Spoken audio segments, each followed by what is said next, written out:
안녕하세요. 원자력병원 호흡기 내과 김혜련입니다.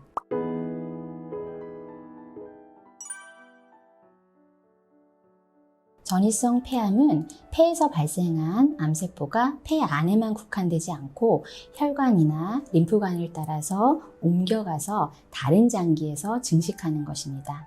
가장 흔하게 발견되는 곳은 뇌, 뼈 혹은 복부에 있는 부신이라고 하는 장기가 되겠고, 그 외에도 전신의 모든 곳에 폐암 세포는 증식할 수 있습니다.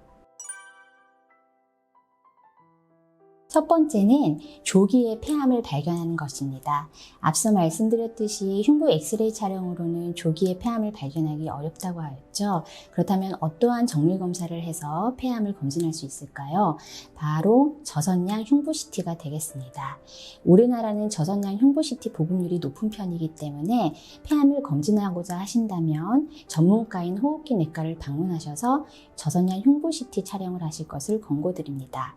우리나라에서 마련한 최신 폐암 검진 권고안에 따르면 하루 한갑 이상 30년 이상 흡연을 하신 55세에서 74세의 성인의 경우 매년 저선양 흉부 CT를 통해서 폐암 검진을 할 것을 권고하고 있습니다.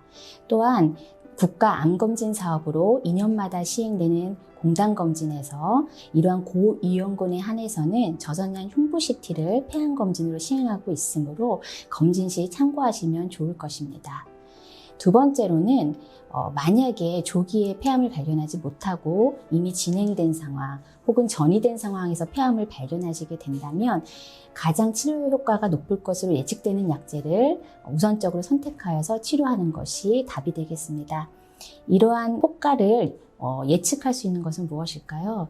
바로 폐암세포의 유전자의 발현과 단백질 발현 양상을 따라서 개인 맞춤 치료를 진행하는 것입니다.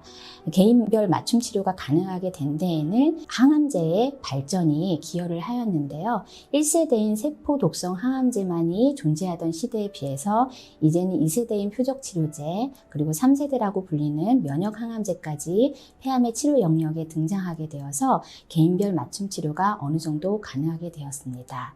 따라서 진행한 폐암의 경우에는 폐암 전문의에게 전문적인 상담을 받고 본인의 유전자적 발현 특성과 암세포에서 발현하는 단백질의 특성을 확인하여서 본인에게 가장 적합한 항암 치료 전략을 세워서 치료하는 것이 답이 될 것입니다.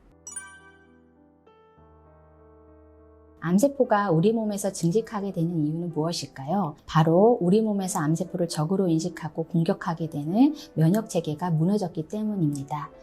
이러한 면역체계를 다시 재활성화시킬 수 있다면 우리 몸의 면역세포가 암세포를 적으로 인식하고 공격함으로써 암세포를 무력화시킬 수 있을 것입니다.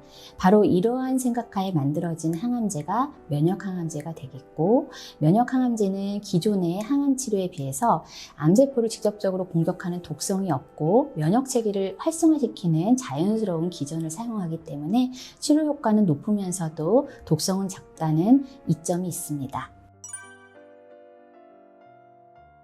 면역항암제 병용요법은 말 그대로 면역항암제와 기타의 다른 약제, 즉 세포독성 항암제나 다른 기전을 갖고 있는 또 다른 면역항암제를 함께 사용하는 것을 뜻합니다.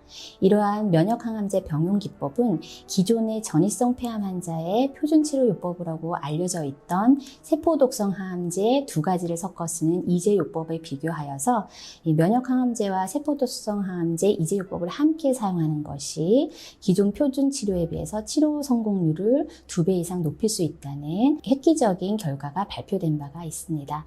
따라서 현재로서는 전이성 폐암 환자에 있어서는 세포독성 항암제만이 아니라 면역항암제와의 병용요법을 통해서 치료 효과를 높이는 것이 새로운 표준치료요법으로 자리 잡고 있는 실정입니다.